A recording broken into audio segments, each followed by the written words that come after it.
What's up, everybody? I'm Jason, and welcome to episode 19 of the 2021 season of my vlog slash live stream slash whatever you want to call it.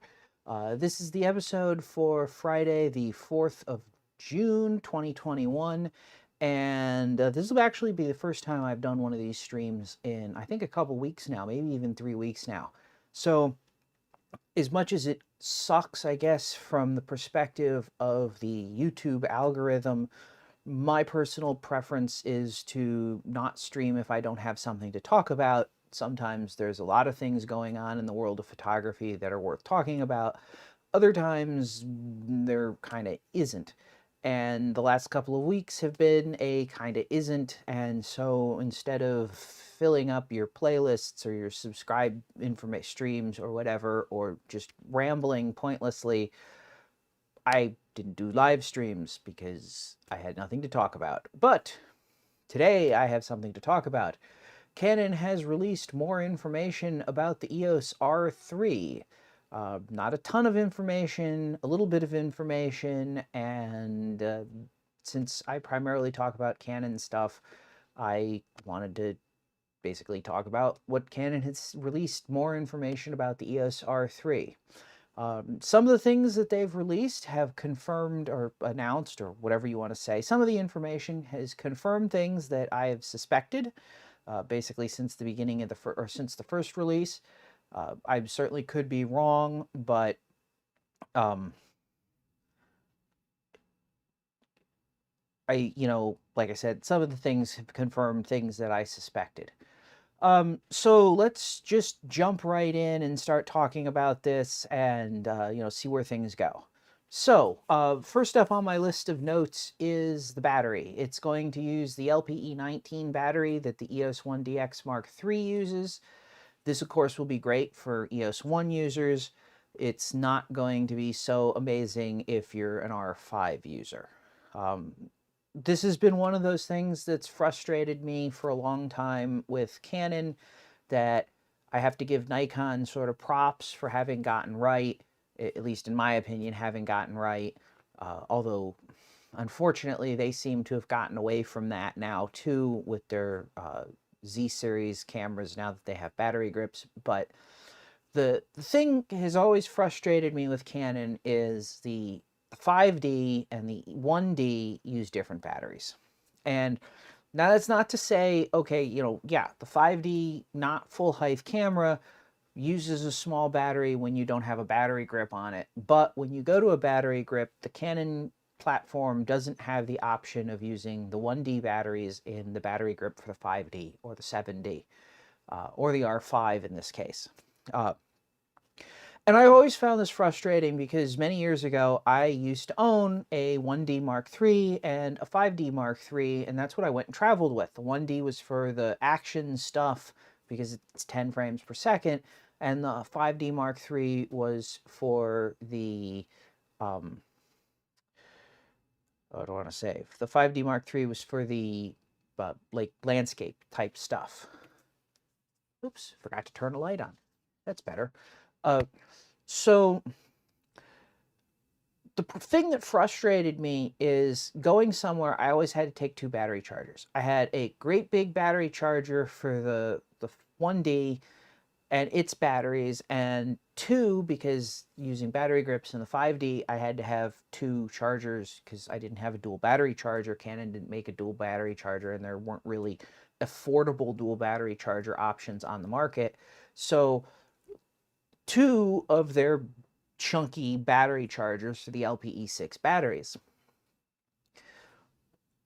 Fast forward to, eventually I got rid of the 1D, and now shooting with 5Ds and the R5, I only have one battery charger to deal with. So, anyway, like I was saying, that's always kind of frustrated me, when I had those two cameras, because of all the crap I had to carry for chargers. And here again, we see the same, I feel the same problem coming up in, you have the R3, and there will be an R1. It's not like there won't be an R1, or that Canon, there will be an R1 eventually, but you're going to have the R1 and the R3 probably using the same battery that's the same battery as the EOS 1DX. uses now, and the R5 and 6 and so forth using the LPE6 batteries that are, you know, 2 of them in the tray in the battery grip. And, you know, the reality to me has always been that you have professional photographers, like, I've never bought into the argument that, well, if you're a professional photographer, you'll only use a 1D. Because, for example, with the 5DS, which uses the LPE6 batteries and was 50 megapixels, if you were a professional, say, wildlife photographer that also shot landscapes while you were out, you might have a 5DS to shoot those landscapes with. And in that case, you would have to carry two types of batteries, two types of chargers, and so on and so forth. So this isn't so much a knock against the R3.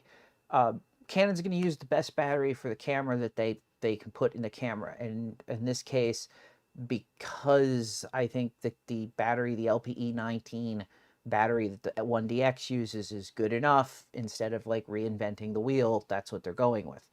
I think what this is more a complaint of, for me at least, is not having the foresight to put out a battery grip for the R5 and R6 that can take an LPE19 battery, so that shooters have an option, you know, shooters with multiple types of cameras. So, you know, an R3 and an R5, for instance, would have the option to run one kind of battery.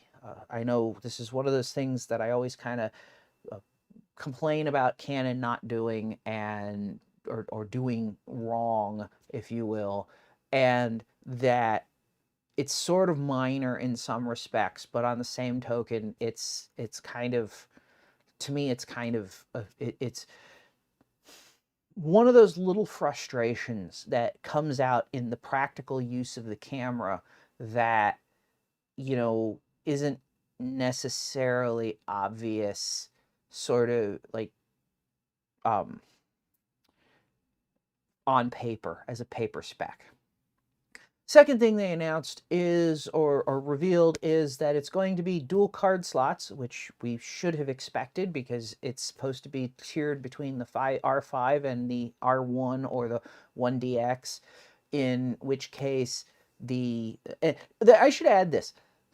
I don't think that it's proper to continue to sort of say, and this goes all the way to Canon, that this camera is tiered between the R5 and the 1DX. I think Canon needs to sort of recognize, and Canon is saying this, I think Canon sort of needs to recognize that the 1DX is now a legacy product. You know, whether or one way or another, like, it's still the current production professional high frame rate SLR, but it's a legacy product from the perspective of the Canon product lineup as a whole. DSLRs are obsolescent in a sense, or at least legacy products in a sense. And so the R3 really is sitting between the R5 and the R1 that hasn't been announced and doesn't exist yet. So it's definitely a step up from the R5, but I expect fundamentally that the R3 is going to be a step up from the 1DX Mark III. I think that no question it's not going to be a you know, slightly below it type camera. I think it's literally going to be a step up, you know, functionality wise. And I think the way Canon's positioning all of this is, I think the way Canon's positioning all of this is basically to take us back to the mid 2000s and the 1D and the 1DS without the confusing suffixes. So if you weren't around in the mid 2000s and when Canon had a 1D and a 1DS, and I say 1D, it did not have an X, it was a 1D. This was the two cameras were the 1D, which was the sports and photojournalist's camera, and at the time it was an APS-H or 1.3 crop sensor. They tended to be lower resolution. My 1D Mark III was 10 megapixels. Its successor, the 1D Mark IV, was 14, I believe, but higher frame rate. So comparing same generation cameras, the 1D Mark III was a 10 megapixel camera that shot at 10 frames a second. The 1DS was the camera that was the professional level camera aimed at studio photographers and or high resolution users, so landscape photographers, studio photographers. The S stood for, I believe, studio, but you get the idea. And the 1DS was a 21 megapixel full frame camera, so crop factor goes away, full frame, but it only shot at 5 or 5.5 frames a second. And so you had, at that time, for technological reasons, you could have 10 megapixels at 10 frames a second or 20 megapixels at 20 frame or 5 frames a second, roughly, functionality going on. Now, obviously, technology has improved, and we have the processing capabilities to do like way more than that. I mean, push comes to shove, the EOS R3, 45 megapixels, 20 frames a second. Like, that's not a, you know, we're no longer really in the in this realm of, I have to make technical compromises to be able to get a camera to perform a certain amount of, you know, I have to make a compromise in resolution to make a camera have frame rate, or a compromise in frame rate to make a camera have sufficient resolution. However, functionally, the compromise still exists. It's just not for the same reason. It's the photographers. So we go from the situation of having low resolution and high frame rate versus high resolution and low frame rate for a technical reason, to not necessarily having as high of a resolution for a practical functionality reason or a practical utility reason for the photographer.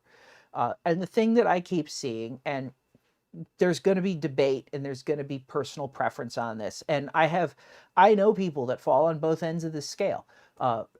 Two friends of mine are photojournalists that one's perspective, or one side of the question when I've talked to him, is that he would love to have a 45 megapixel camera that shot at 20 frames a second. Flat out, doesn't care, big files, doesn't care, he'll buy bigger cards. That would be awesome. The other side of the equation is another photojournalist that's sort of going, well, I like the idea of having 20 frames a second when I need it, but I don't want it at 40 megapixels because of the storage requirements and how many cards I need and having to replace cards and how much data I have to transmit if I have to transmit my stuff over cellular, and processing on a thin and light laptop, and all of these other concerns. And, you know, I've seen this reflected online.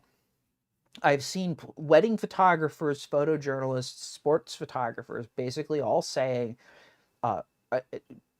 one group of them all saying, look, we don't need 45, 50, 60 megapixels. The deliverables that we're producing are 8 megapixels, 10 megapixels at most, an 8x10 at 300 DPI in a magazine, or a print for a wedding client, or, you know, whatever. And having all this extra resolution isn't helping us achieve our ends. The flip side of that is, obviously, that there are the people that are like, give me more. Like, I understand, give me more.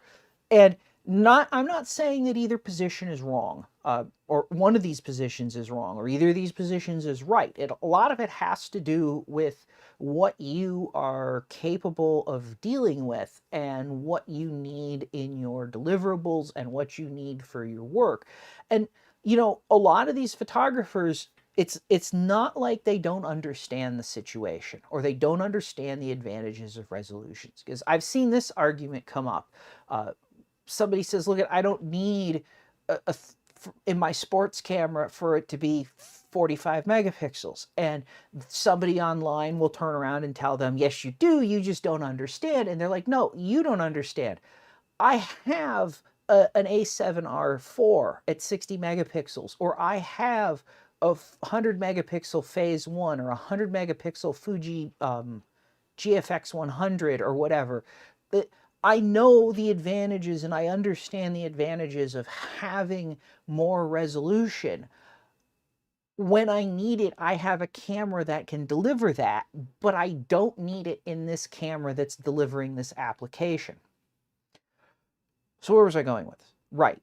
So I think Canon is making a smart move, perhaps, in positioning these cameras, because it's almost certainly not going to be a 45 megapixel camera, and I'll talk about that in a minute. It's going to be something lower resolution to that, which makes it potentially more attractive for the sports and photojournalist market than perhaps the Nikon Z9, which is supposed to be 45 megapixels, or the Sony A1, which is 50 megapixels. And, you know, I think it was a smart move, because there's nothing that says that Canon can't release an R1 that's basically the same chassis with a higher resolution sensor in it. We already know they've got patents on it for an 80 or 100 megapixel sensor. There's been talk from people talking, you know, in rumors and whatnot, that Canon's going to have a 100 megapixel EOS R. The talk has been that it was going to be a 100 megapixel R5S, but you know, possible writing on the wall is a 100 megapixel EOS R1, and that becomes the flagship camera. It's the super, you know, 8, 12, whatever K video, downsampled 8K, blah, blah, blah. You know, whatever, fill off the checklist of features that sell cameras. Super high-end, $8,000, $10,000 professional camera. And this is the not so super high-end professional camera. Which brings me to the second thing that I wanted to talk about, which I started talking about, which is card slots. Dual card slots. Now, we should have already, like, that's obvious. Like, that shouldn't have been a surprise to anybody that the camera would have dual card slots. And the reason that I say that that shouldn't have been a surprise is this is being placed a tier above the R5, and the R5 is dual card slots. Where I'm a little surprised is the choice of card slots. So Canon is going to put, or the R3 is going to have a CF Express slot and an SD slot. And I said I'm a little surprised about the choice, because I'm a little surprised that they didn't choose to go dual CF Express. Then again, is that really necessary? So there's two reasons to go dual CF Express as far as I'm concerned.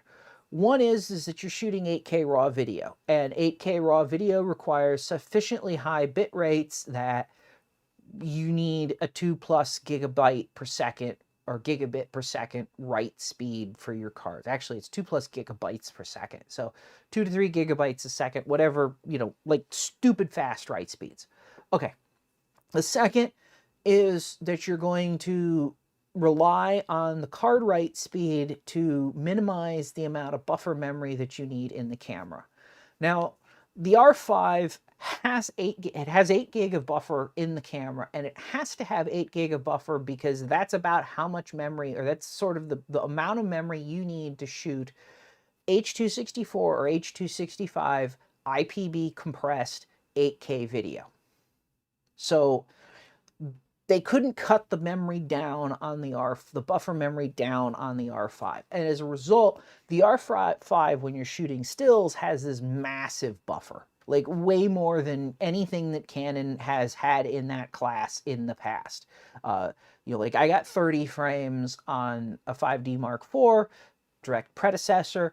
The R5, I get like 100 frames at 40 or more than 100 frames at 45 megapixels, you know, full raw, just plug away. So if you're going to use, so the way, anyway, if you want to cut down the amount of buffer memory that you need in the camera, you can do that by having faster cards.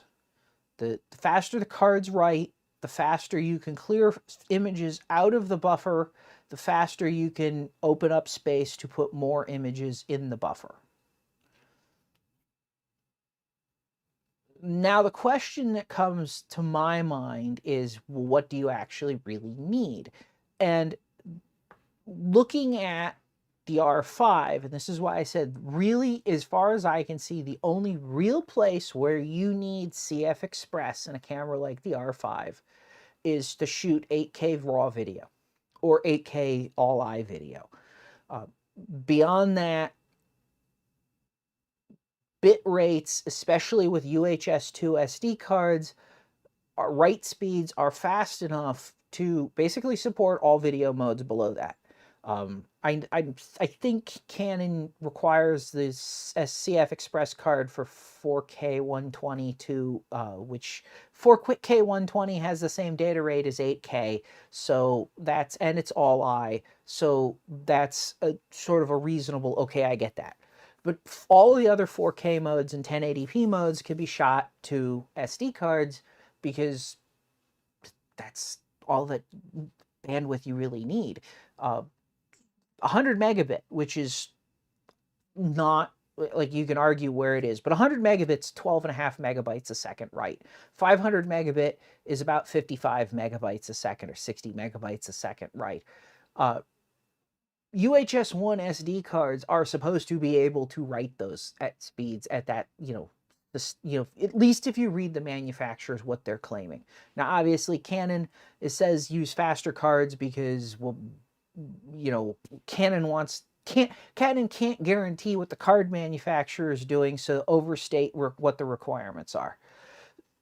Given that the R3 isn't going to shoot 8K, and we know it's not going to shoot 8K, it's a pretty reasonable place to make the position, or to make the supposition that it's not going to shoot 8K, because if it was going to shoot 8K, Canon would be talking that up now. That was the first words out of their mouths with the EOS R5. 8K video. Before they said it, like, they didn't talk about sensor resolution, they didn't talk about anything. First words out of their mouth were 8K video. And that's not the first words out of their mouth here. It's not a given that the R3, like, I don't think, given the fact that there's absolute radio silence on 8K, I don't think it's going to be capable of shooting 8K. Consequently, I don't think it's going to have a 45 plus megapixel sensor in it. I'm expecting something lower, and I'll come back to that in a minute too. But not shooting at 45 plus megapixels, you start to get into the realm where shooting videos, SD cards, especially UHS-2 cards, are perfectly fine. And it's a flagship camera or near flagship camera. The need to save a few dollars to only put 4 gig of DRAM in it, or 2 gig of DRAM in it for the buffer instead of 8 gig of DRAM, I don't really think that's super critical, or that's something that Canon necessarily is going to do, I should say. And as a result, the need for very fast cards to make up for the lack of buffer memory kind of goes away. And so while I'm surprised personally that it's not dual CF Express, I'm also, well, from a strictly personal standpoint, I'm actually kind of happy about it, because CF Express cards are expensive and they get really hot, and they're not exactly something that I'm overly enamored with as a photographer. There's things I like about CF Express cards, but the price tag and the heat that they contribute both to the camera, the card itself, etc. They feel to me, and they have pretty much since the beginning, as if it's a committee designing a storage technology that doesn't have to think or care or worry about the platform that the storage technology is being designed for. CF Express cards are very clearly designed for mobile video and still cameras, and video being slightly different because most of those cameras are actively cooled, and so the heat isn't such an issue. But for still cameras, the card should be able to power down. The card should be able to go to sleep when they're not being written to, and this is not something that seems to be the case in the way CF Express cards are designed. So even though my camera supports CF Express cards, I still do almost all my shooting on SD cards. They're cheaper. I can get a way bigger CS or SD card for the same price as a CF Express card, and that's hard for me to argue with. They're, and I'm not crapping on CF Express cards because they have a place. But I like having the option, and it would definitely, while I'm not sure that I'm even in the market for an R3 when it comes out, the R3's use of both card types makes it less, I won't say more attractive, but less problematic to me than if they had gone dual CF Express. That said, I'm going to reiterate something that I've been banging along for a long time, which is now that everything's basically PCI Express internally anyways, come on, Canon and or everybody else, give us user exchangeable flash slots. A screw, pop the card slot out, slip a card slot in, and you could go from dual SD to dual CF Express to dual, to one of each or whatever, based on what works or what's most useful for you as a user.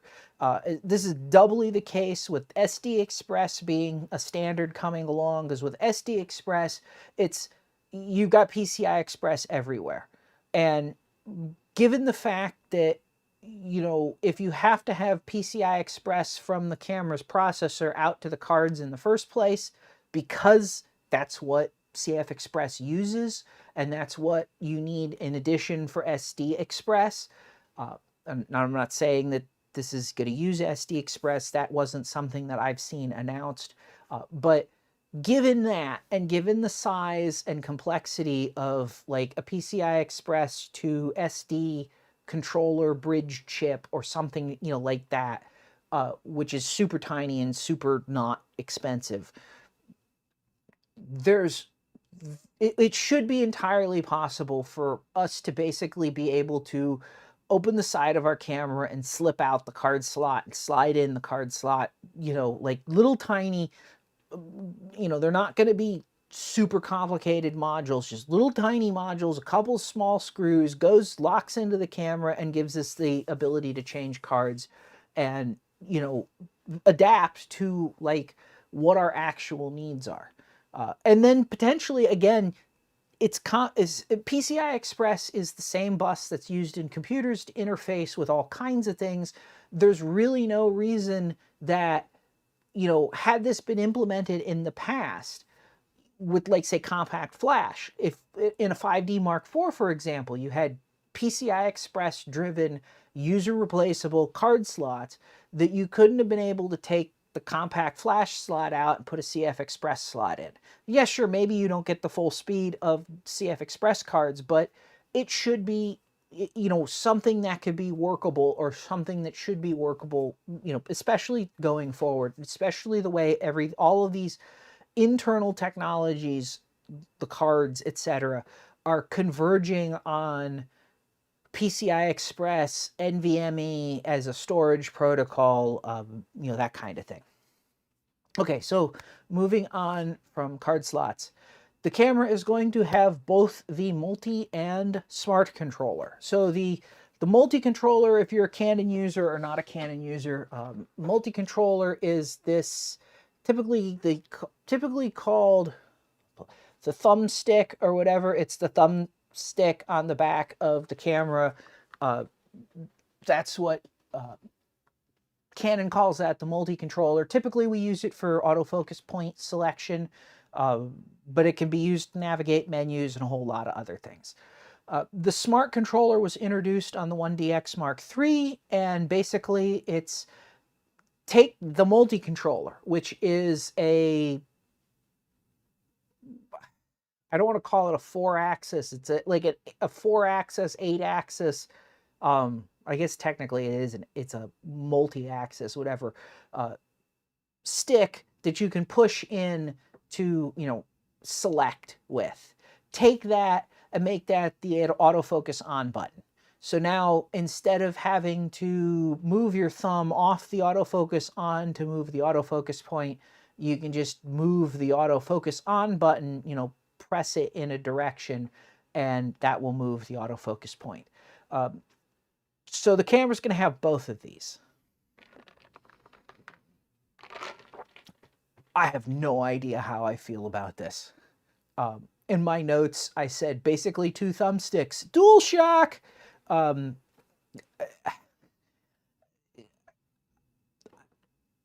not complaining. Let me put it that way. I like that Canon is putting more controls on their cameras. I don't know that there's necessarily more things to do with the controls. On my R5, I feel like I'm button limited, not stick or knob limited. That I really feel like I could use more buttons in many places, but not like the multi-controller is fine. A smart controller instead would be fine. I'll take both, I guess. Like I said, I'm not complaining about it. But I'm also struggling to see if I've got the autofocus point selection movement with the thumb on the AF on button. And I've got eye tracking, which the R3 was announced is going to have. So basically the autofocus point follows where I look. At least that's the theory. Now I can understand the fallback on this. So the eye tracking may not be reliable. In the case of going back into the late 90s, Canon had an EOS 3. It was a film camera. It had eye tracking for the autofocus system.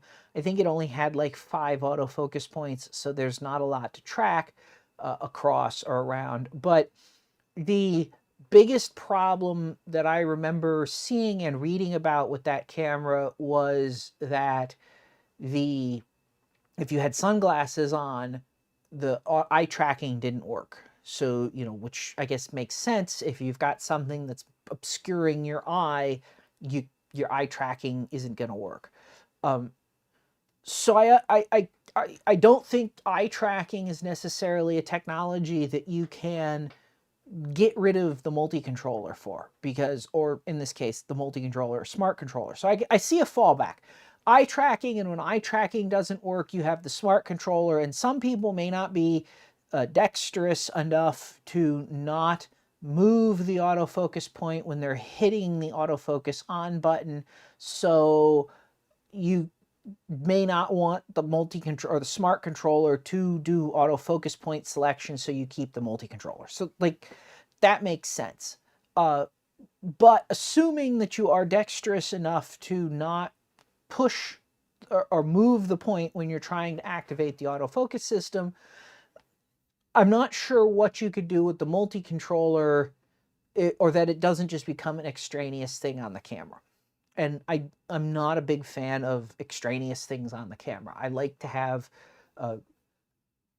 as much as I say I want more things that actually do things, not more things just for the sake of more things to clutter up the camera. So I'm not going to say I'm like, either way, it is what it is.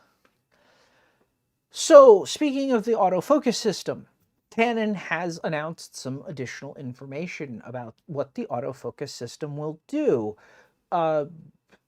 So Canon has said that in addition to better eye, face, head, and animal detection and body detection, well, I guess it was head detection, the R3 will also be able to detect and track cars and motorcycles. And they're, again, positioning this as a camera for sports photographers and journalists. Motorsports is a thing. And while I'm not so sure that the motorcycle thing shouldn't already be covered by the head detection that they've been touting for the 1DX Mark III and I think the R5, which is supposed to be able to detect that it's a human shape with a head and then focus on the head, even if it's like, say, wearing a full face motorcycle helmet with the visor closed, I get it. Like, I get the idea of adding motorsports to this. It's something that I can see the validity of. It's not tremendously exciting to me I don't really shoot motorsports. Well, I don't shoot motorsports, but if I was Canon, if I'm designing an autofocus system, I'm going to focus on the hardest things first, so to speak. So acquiring and tracking a F1 car coming at you down a straightaway from around a corner that's going to just turn off and around the next corner, so you're on a chicane or an S curve or something like that, is dramatically harder than finding and focusing on a buffalo grazing or a bison grazing. And so if I'm designing an autofocus system, my inclination would be to try and tick off the hard things. I mean, obviously tracking something based on color and distance and so forth is sort of a fundamental at this point, and it's built into essentially everything. When you start talking about eye, face, head, car, parrot, bird, mouse, cat, llama, donkey, whatever, F-16 detection, what you're really talking about is photographer assistance. It's technology to make it easier for the photographer to do their job. And so instead of having to try and put the fast-moving car, plane, llama, whatever, in the focus box so that the camera can see what color it is and where it is, the camera figures that out because it knows that it's supposed to be looking for cars, or it's supposed to be looking for birds, or it's supposed to be looking for eyes, or whatnot. And, I know there's probably some photographers out there who would complain that this should be harder and it's making it too easy for people to come along and take pictures that are focused properly and look good and blah, blah, blah, and I can't compete. And I feel for you that you can't compete, but sorry. This is the kind of thing that cameras, in my opinion, should be doing.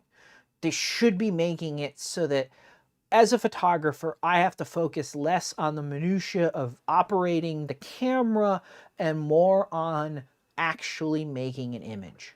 At least that's my feeling. So, like, I love that I love that the autofocus systems are getting more sophisticated, that they can track and that they can identify and lock on to more things, that they track things better, that they, are rabid dogs in that they lock on to things and they are on it and they are not letting go and they are not going away. Because if I don't have to worry about getting the bird in the box in the precious few seconds that I have to track the bird in flight as it flies by in front of me and the camera goes, oh, bird, lock, track, and then all I have to worry about is getting the bird in the frame where I want it to shoot the composition I want, that's where I want to be as a photographer. That's the plus, if you will. That's what the camera should be enabling me to do. Is it should be enabling me to focus more on the photography and not on all this other stuff. And in fact, this is one of the things I like about mirrorless cameras. They're WYSIWYG. They front load all of the exposure stuff. And old school photographers will say, yeah, but you should know how to figure out your exposure compensation based on your experience and all of this stuff. Yeah, okay. I'm not going to argue that it's nice to it's nice to have, but if the camera can show me exactly what the exposure is going to look like, and there is no guessing, that's even better. Like, then I'm not even like, well, maybe it, you know, and I've said this, I've talked to this with you know, experienced photographers. You got a scene. It's really complicated, tricky, weird backlight, weird light, whatever.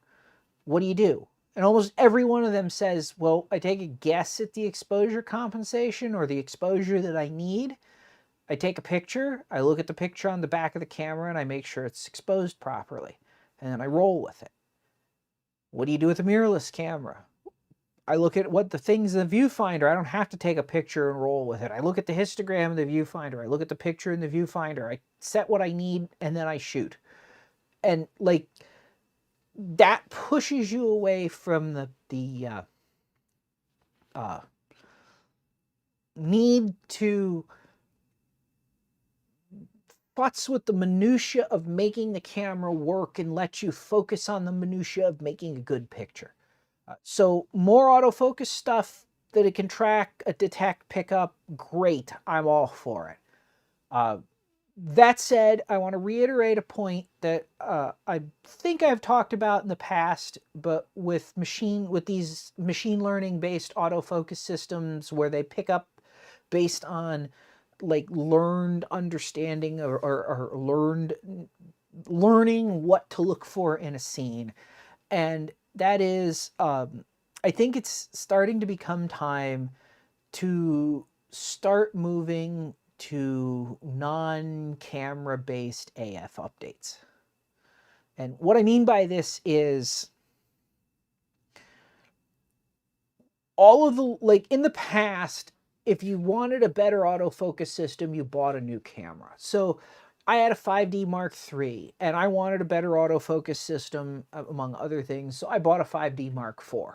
And the Mark IV gave me more AF points. It gave me bigger air coverage at f8. It gave me more sophisticated tracking because of the color meter, blah, blah, blah.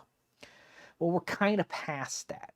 I mean, there's a certain point with dual pixel or in the future quad pixel AF where you might want to buy a new camera because, say, if it's Canon, you go from dual pixel to quad pixel. Dual pixel's pretty darn good. Like, I have a real hard time finding complaints with dual pixel on my R5 or even my 5D Mark IV. And the 5D Mark IV is like first gen on that, very first gen. The biggest complaint I run into is that if I'm shooting perfectly horizontal lines with exactly the right kind of cleanliness and contrast, the autofocus system doesn't work. And that's kind of annoying, but it's also a situation that I've never actually had occur in practice or practical shooting. It's only something that I've ended up, like, I could create shooting very specific, like, basically, like, horizontal blinds that have been dusted. Because even if, like, in my experience, if there's dust on the blind, the autofocus system will find it and pick up and lock. And I'm on. So what we're really talking about now with upgrading to autofocus systems in these cameras is less about what new capability can you give me? It's not, oh, well, you can get more AF points, or oh, you can get more sensitivity.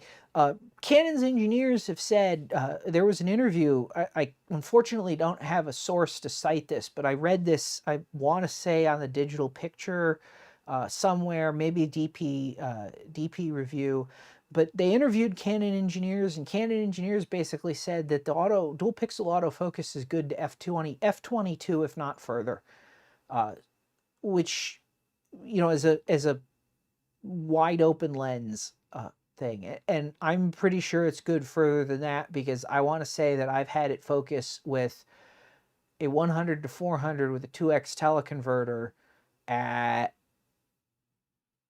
was that tested it somewhere? In live view on my R5 at f36 or f4, something like f36, and it's still focused. And or not live view, movie mode. And in movie mode, now maybe there's other stuff going on there, but in movie mode, the aperture's stopped down. So it's not like it's opening the aperture, focusing and closing the aperture. It's doing it with the aperture stopped down, and it worked. At least that's my recollection of the testing I did. But anyway, what we're really starting to talk now with these systems is adding more subject detection capability. And it would be, so point one, it would be really nice if when Canon releases the R3 that they release a firmware update for the R5 and 6 that adds car and motorcycle support. Because if they have the learned, the algorithm, the process, the machine learning to do that in the R3, they should be able to add it to the R5 and R6.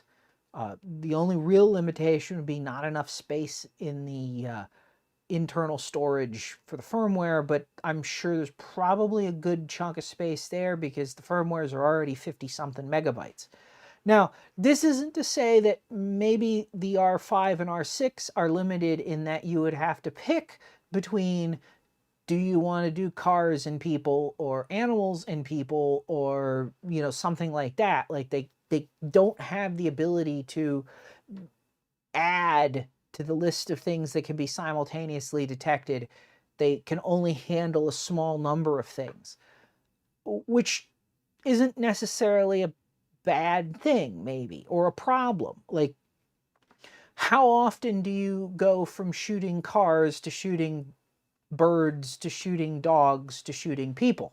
Like, that you couldn't go through a menu and do this in such a rapid succession that you can't go into a menu and say, okay, I want people priority, or I want car priority, or vehicle priority, or I want African Plains game priority, or whatever.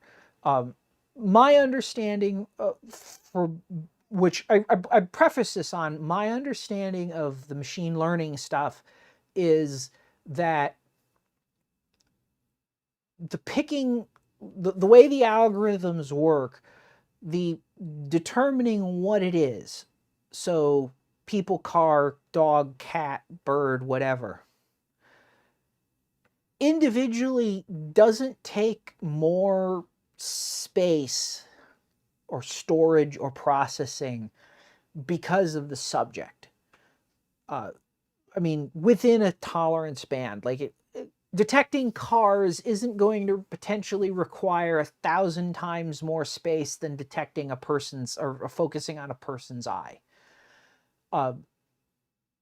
So the limitation for free memory, storage space in the flash, and so forth, more comes down to how many things it can look for simultaneously. So how many, you know, how many cars, how many people, like how many, well, I won't say how many cars, can it look for cars, motorcycles, peoples, bats, dogs, cats, bird, blah, blah, blah, or does it only have the ability to do cars, people, or birds, people, or birds, dogs, cats, and not people, or something to that effect?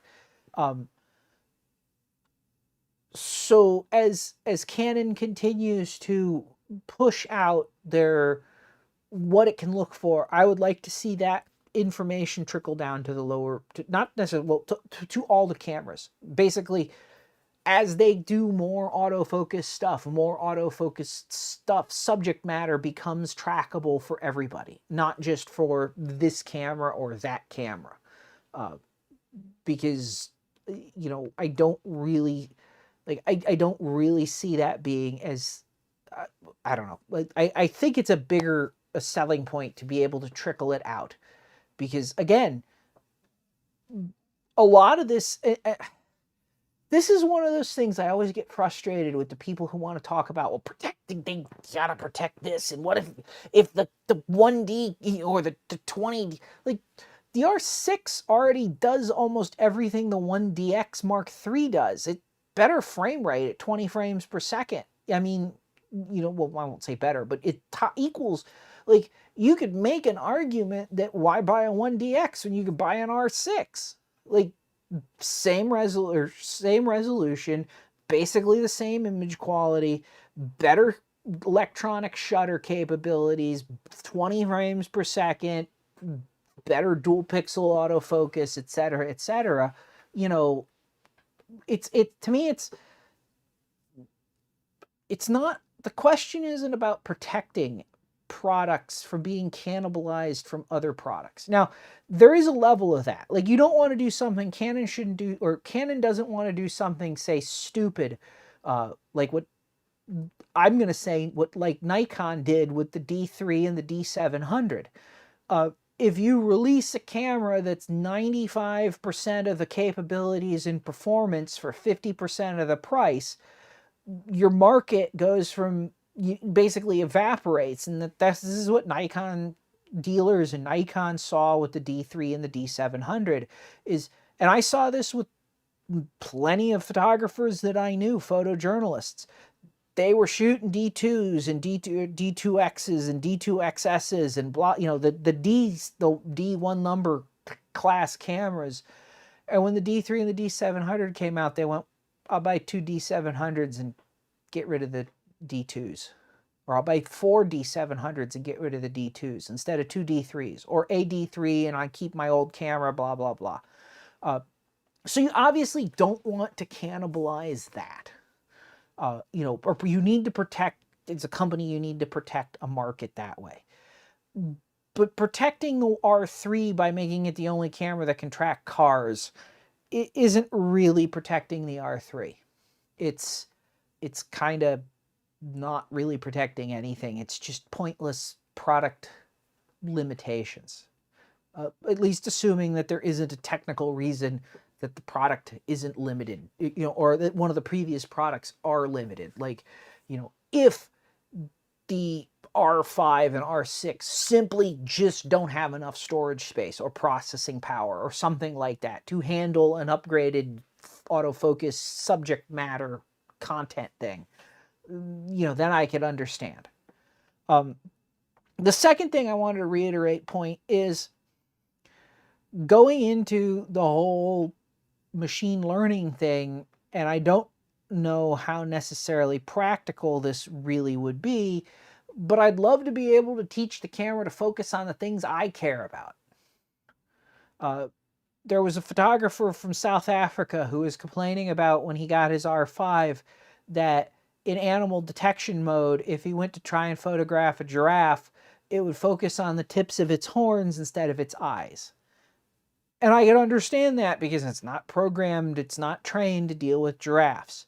But if I got a pile of giraffe pictures because I've been shooting on the Serengeti for, you know, the last 10 years or whatever, I'm like this guy in South Africa who, you know, is primarily shooting this stuff, and I just have tons of giraffe pictures, I should be able to download the Canon autofocus learning tool or something and feed it all of my pictures, and maybe it runs on the GPU in my computer for a day or a month, or, you know, well, not a month, but a couple of weeks or whatever. I mean, like, I understand there's going to be a computational load to it. And it trains the camera to be better at something that I care about. Because I'm not necessarily going to care about everything everybody else cares about. And again, this is where the autofocus stuff is going, because the capabilities are, there's really nothing to be made there. I mean, here's a perfect example. Speaking of capability, R3, low light, EV-7 at ISO 100 with an f1.2 lens, one-shot autofocus, center autofocus point at room temperature. Now, I mean, all of this stuff affects it. Crank up the ISO and the gain to the sensor goes up, which means noise, which makes it harder to autofocus.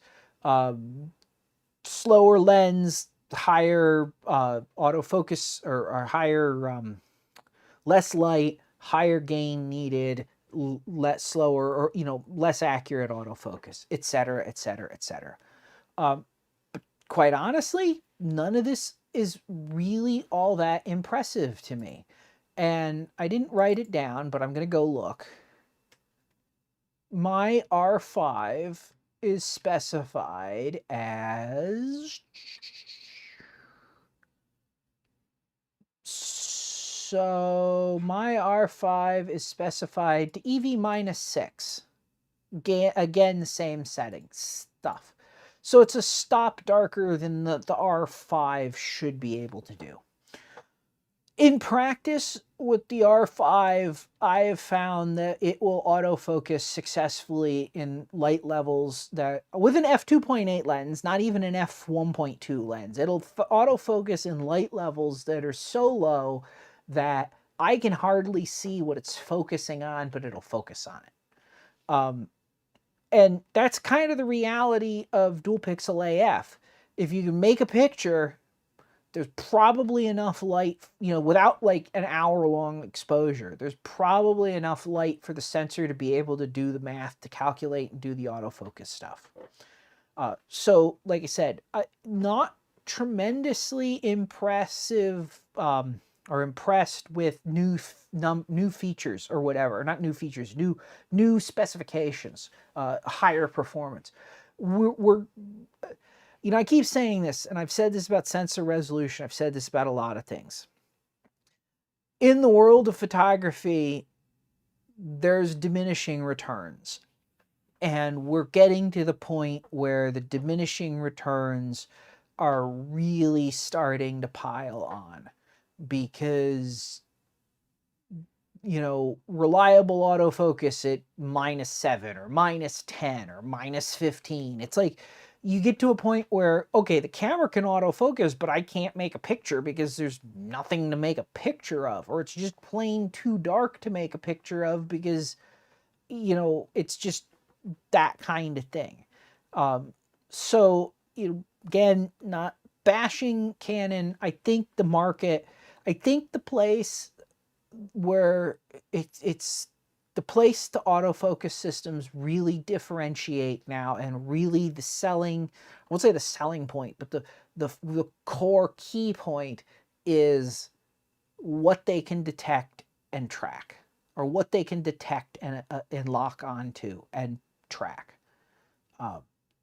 So moving on, new accessory shoe. I don't know if I talked about this in my last video or if I was going to talk about this, and therefore I think I talked about it because memory is a mess like that. I had so they haven't said what the new accessory shoe is going to do. Obviously it's going to do flash stuff, but they haven't said if it's going to support, you know, whatever, faster syncing or some magic flash protocol, or who knows.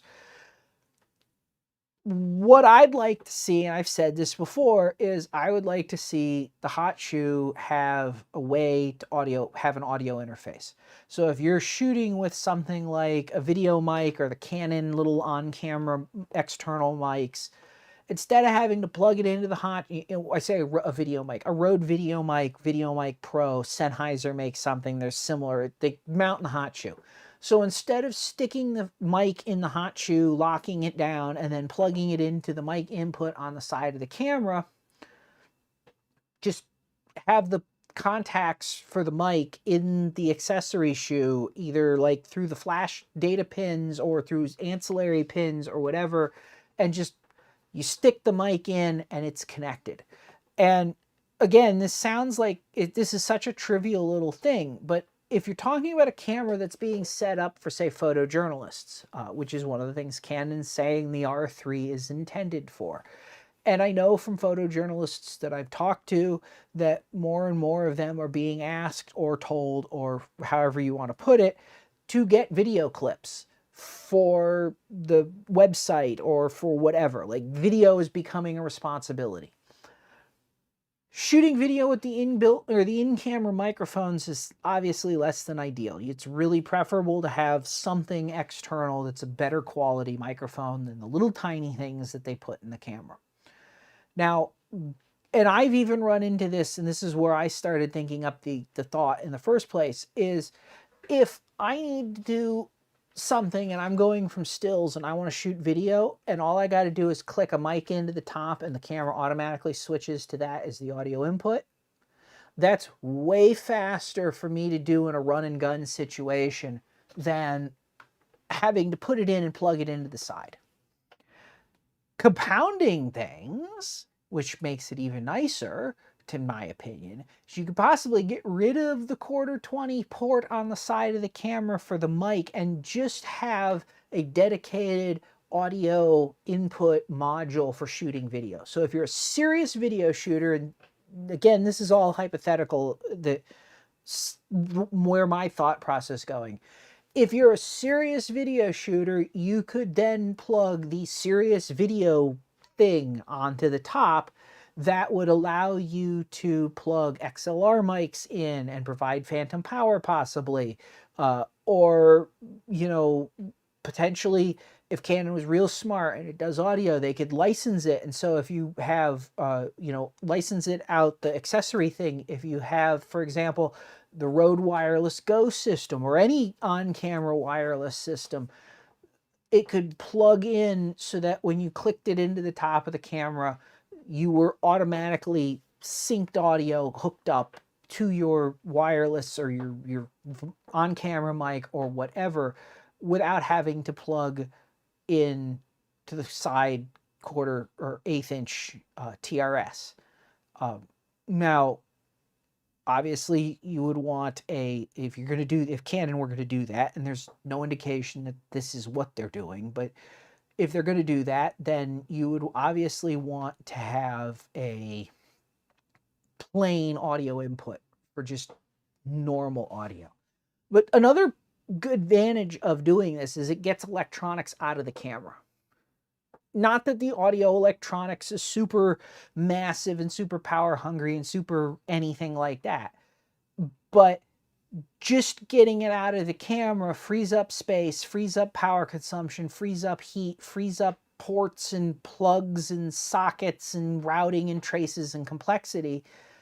If your audio interface, you know, is digital on the outside and the ADCs are now in the top plug-in, you know, accessory shoe module as opposed to in the camera, that potentially, like I said, frees up some space and could allow for doing some neat things. But again, nothing has been said on what this is going to do. For all we know, it could just be for a new flash that does some new thing that they just decided to change the thing on or something like that.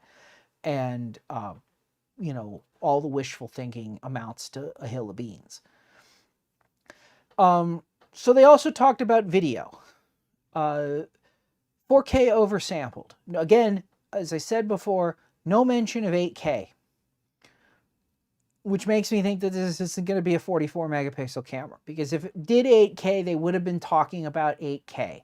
Nikon's talked about 8K in the Z9. Sony obviously talked about 8K in the A1. The fact that the Canon isn't talking, and Canon talked about 8K in the R5, the fact that they're not talking about 8K in the R3 leads me to believe it won't support 8K. 8K is not such a given at this point in time that you wouldn't talk about it. That said, it's also, I know there's going to be people out there that are going to take issue with this, not that important. Yes, if you're shooting serious cinematography for a Hollywood type production or just to push YouTube to the absolute limits, sure, fine, go ahead and shoot in 8K. I'm not going to criticize, you know, like, I'm not going to tell you you're wrong because, you know, I mean, unless you're just doing it because it says it supports 8K and therefore you think you have to shoot everything in 8K, then I might criticize it. The reality is 4K is good enough. It's hard to even find broadcast TV in 4K, let alone 8K, at least here in the United States. I think the situation's similar in Europe. Japan's pretty much the only place I know of that has any semblance of 4K or 8K broadcast TV. So doing 4K is fine, as far as I'm concerned. Doing 4K oversampled, so it should be a higher quality 4K video, is even better. Obviously, Canon says it's going to support C-Log 3. I think it supports, probably going to support 1 and 2 too, or whatever. your C log, Canon log, whatever. Like that's kind of a given, I think. They're talking about internal RAW recording, which again, so that's, you know, like with the 5D, I think the R1DX does it too, 1DX3.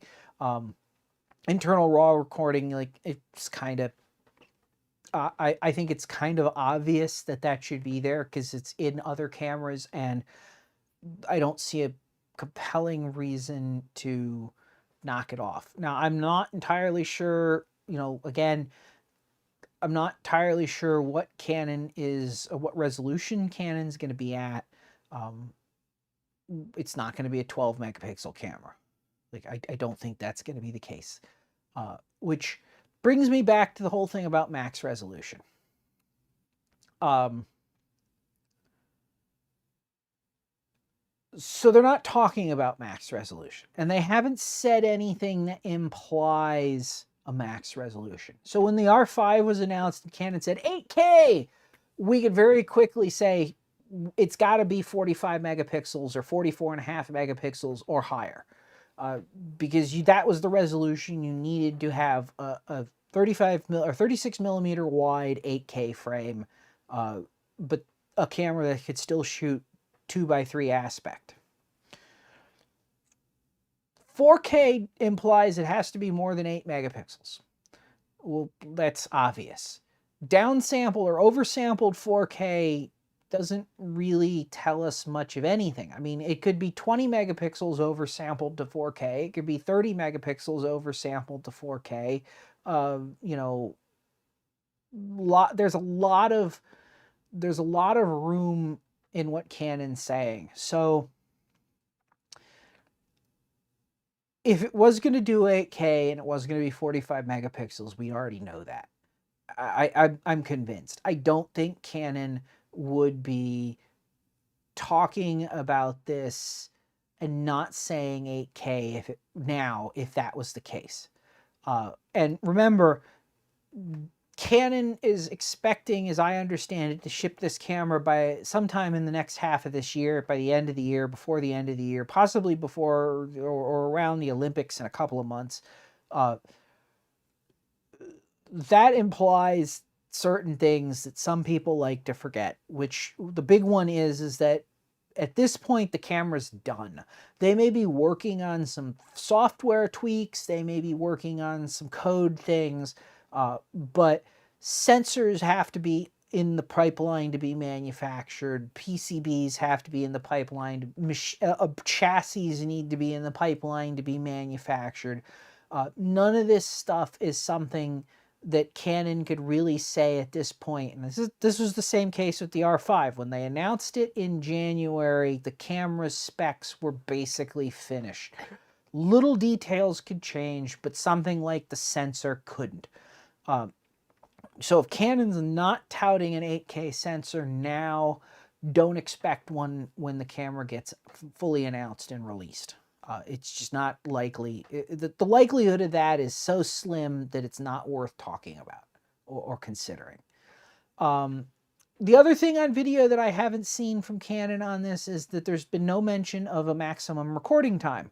So I have been reliably informed, and I have gone and looked it up myself, that the tariff that the European Union used to impart on video cameras or any camera that recorded more than 30 minutes has been abolished. It actually was abolished in 2019, and that I think it was 2019, and its removal went into effect in, I think it was July of 2020. So at this point, the argument that the camera can't record or unlimited recording is not a valid, you know, or is being avoided because it's to not get the cameras taxed in the EU and not have to have international and European firmwares is moot. It's gone. The tariff's gone. There's really no good reason to continue the 30-minute record limit thing. So hopefully when the R3 gets announced, especially if it's being targeted at journalists, it won't have a record limit. But I'm not holding my breath on that because it's Canon, and I can see them doing that. People would argue maybe to protect the cinema EOS cameras, but I'm not really sure if that's a good argument in this case, because this isn't going to be cheap, and this is going to be very much closing in on that cinema EOS level of territory, and there's going to be other features, or there's a lot of other features in the camera and in the cinema EOS camera that differentiate them, that separate things. They also confirmed that there's going to be IBIS in the camera. The same deal as with the R5 and R6, 8 stops coordinated IS with an image stabilized lens. So that's good to know. It's pretty standard, or a pretty standard feature. I don't see a place really for a camera with, once you have IBIS technology and you can do it, I don't really see a place to not have it.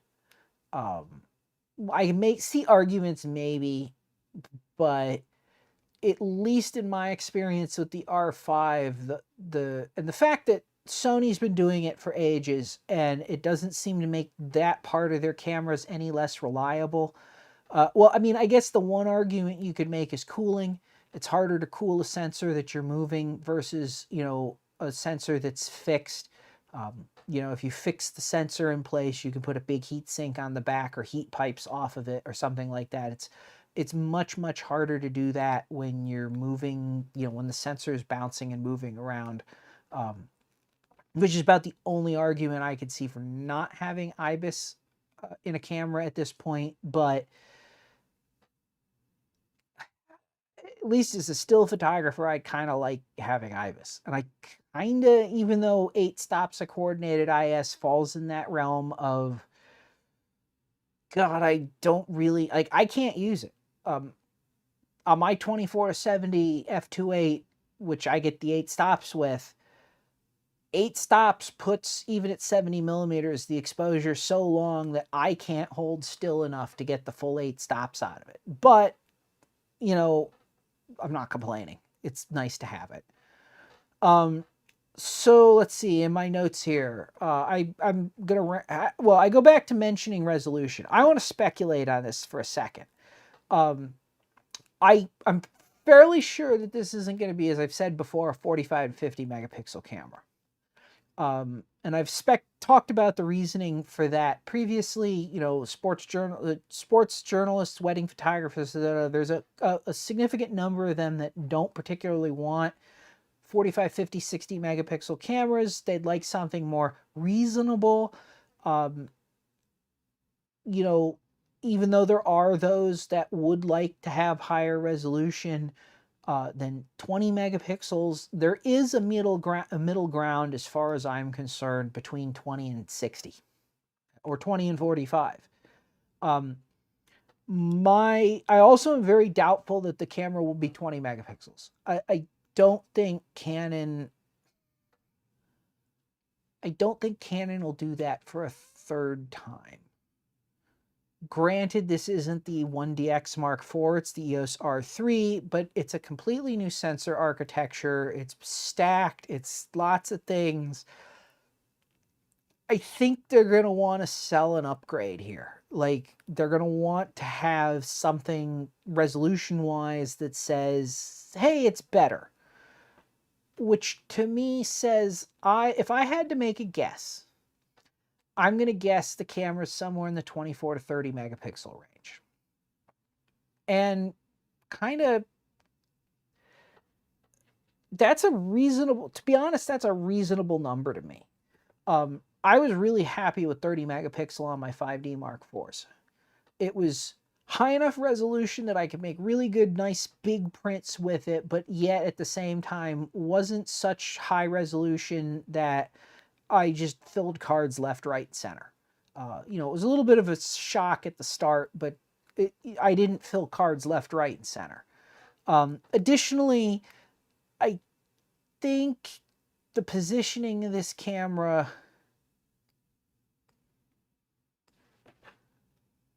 Are we live? Are we still working? What's going on? Hang on a second.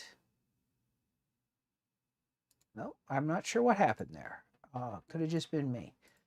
I think if Canon was going to position, with the positioning of this camera, I think if it was a 50 megapixel camera, they wouldn't be talking about R3. I think they'd be calling it an R1. Sony and Nikon are very happy to position their 50 megapixel cameras as their flagship cameras. 50 megapixels, 8K video, all the bells and whistles, blah, blah, blah.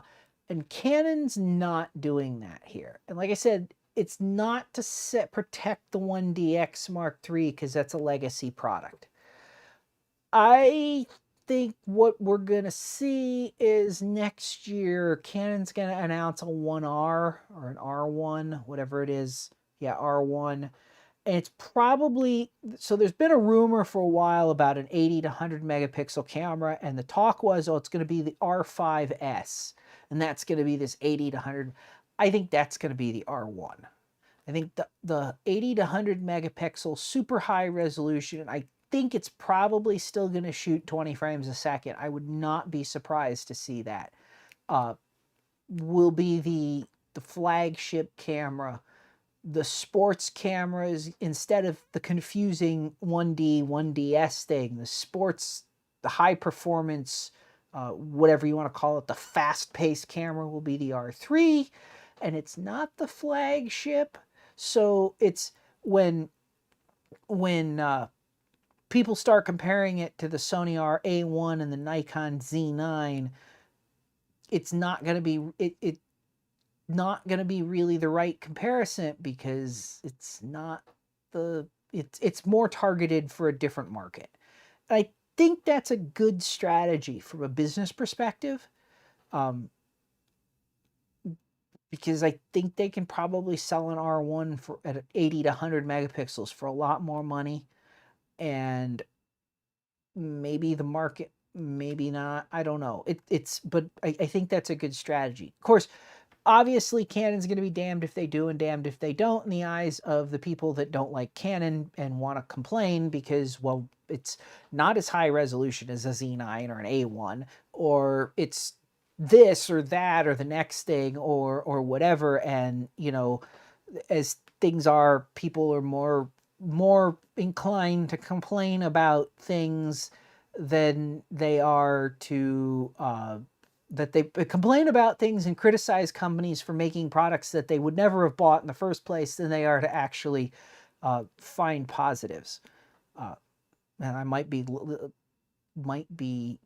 part of that. But anyway, so two things I want to touch on, final roll up, get this done. One of those is that the camera will shoot with the flash in fully electronic shutter. I didn't even realize that wasn't possible on the R5 and R6. Shows how much I pay attention to that. I'm not exactly sure. Well, I suspect the change that makes that possible has to do with how fast the sensor can be read with the rolling shutter, the faster rolling electronic shutter. And that on an R5 or 6 at the lower flash powers, they couldn't sync the flash with the shutter because the way a speed light works, and in fact this is true of studio strobes too, is the strobe doesn't turn the voltage down or something. The way you get a less powerful flash or less output is just to not flash as long. So a full power flash will have a much longer flash duration than a 1/10,000 or 1,000th power flash. And so if your flash duration is too short at the low power to cover the full roll readout, then you would end up with a banded situation. Now, with a mechanical shutter, You have protection to this to an extent because the X-Sync speed guarantees that the whole shutter is open for the duration of the flash, regardless of how short the flash is.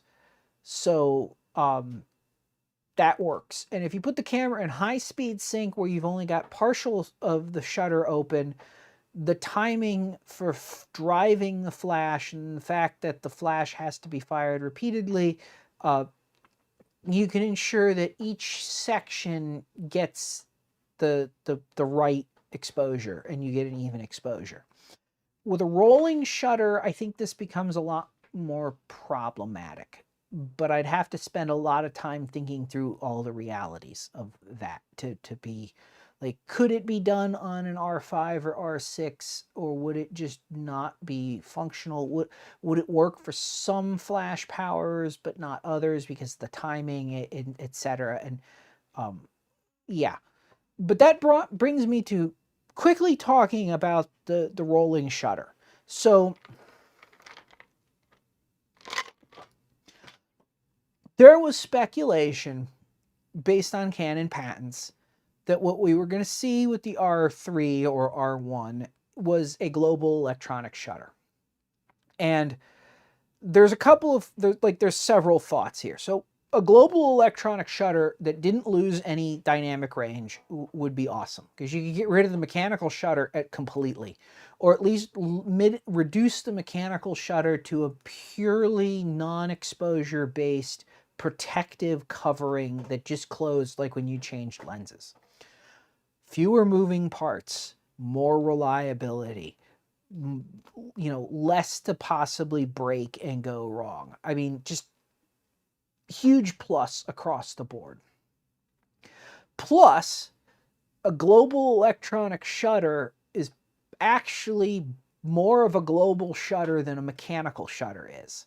All mechanical shutters roll because the shutter moves across the frame. Now, they're very fast, but you still can run into situations where you get the rolling shutter slanty line thing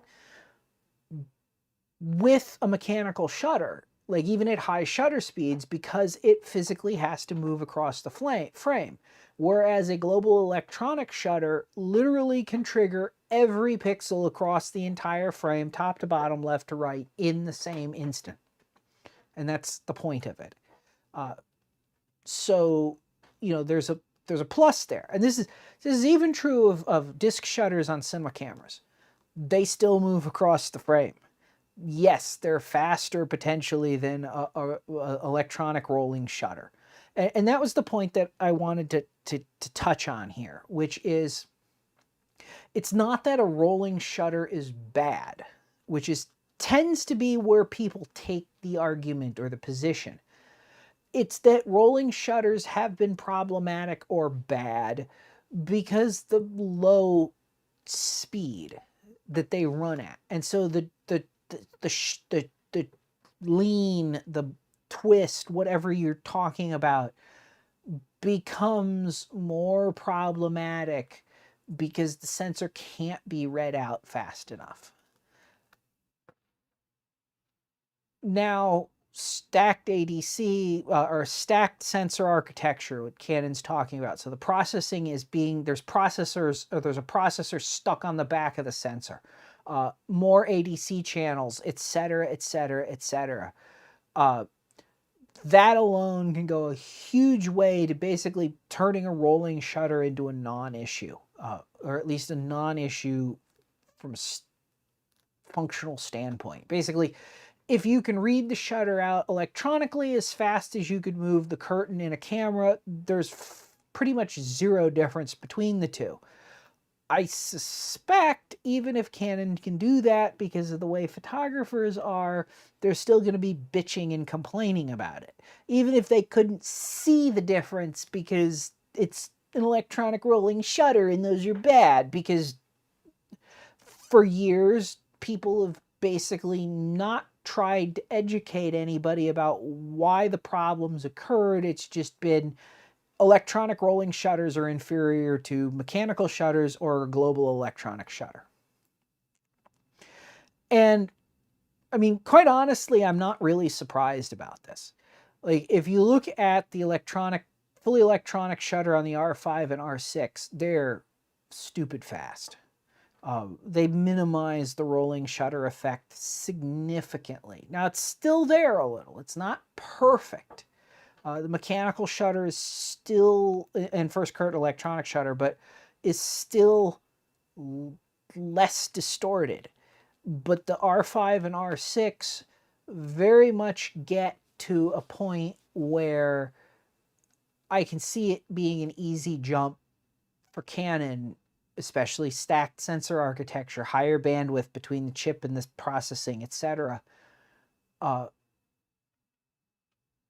get from a little bit of rolling shutter problem to no rolling shutter problem, to it being basically visually identical to a mechanical shutter. Anyway, this has run actually much longer than I had intended it to, but hey, like I said, I had stuff I wanted to talk about. So I'm going to wrap it up there. As a whole, I don't know where I really end up feeling about the EOS R3. I'm not sure it's going to be a camera I'm going to own. On the same token, it might be a camera that I own. A lot of that has to do with what resolution it ends up being. If it's down in the low 20s, I'm probably not going to really consider it. If it ends up being around 30, 32 megapixels, I would very much be more willing to consider it as a, as it is. And of course, price tag, if it's like $6,000, definitely not really in my ballpark. But anyway, I'm definitely interested to see how it actually performs in practice. Especially one thing they're not talking about, and I should have touched on this, but with the electronic shutter in the R5 and R6, that drops the fully electronic shutter, that drops the bit depth and dynamic range that the sensor is being read out with about a stop. It's still pretty darn good. It's still better than the 5D Mark IV. It would just be nice to see that. Like, what'll be interesting to see is where that falls in the R3, if with the stacked sensor, et cetera, et cetera, et cetera, if Canon overcomes any drops in bit depth for electronic and or high speed. Anyway, like I said, I'm going to wrap this up here. Thanks for watching. See you again next time. And yeah, that's pretty much it. So thanks for watching. See you again.